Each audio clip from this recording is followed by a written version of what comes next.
ka Mariam bɛɛ tɔtɔ seli la a furucɛ Remo Jara bɛɛ bato la église kɔnɔ. Remo ale min ka suntigɛ don wolomalen don.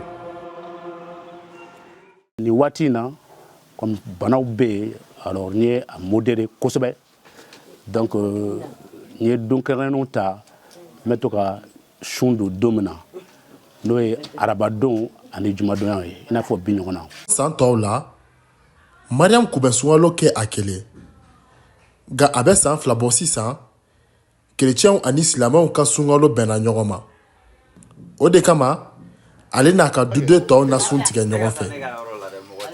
Ne silamɛ ale ye chrétien mari an ye ɲɔgɔn faamuya fɛn bɛɛ ye kanu de ye n'a ye ɲɔgɔn kanu dɔrɔn a bɛ kɛ ɲɔgɔn fɛ ni musulman ou bien ni chrétien ne t'o bila n kunna ne b'a bila n kunna an bɛɛ ye hadamaden kelen de. Sun tigɛlen kɔ Remo n'a ka denbaya b'u sigi yɛlɛ ani baro la.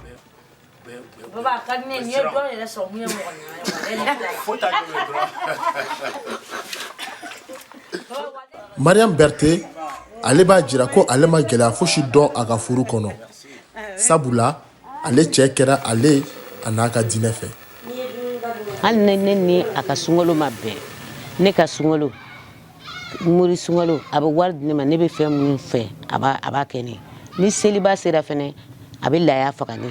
K'a dɔn k'a fɔ nin dun in b'a jira ko Mali kɔnɔ chrétien ani silamɛw bɛ se ka sigi ɲɔgɔn fɛ sabula ni sunkalo minnu bɛnlen filɛ nin ɲɔgɔn ma bɛɛ ci kan kelen de fɔ ni o ye danaya jɛɲɔgɔnya ani bonya. Pascal Traoré, VOA Bambara, ka bɔ Kulikoro.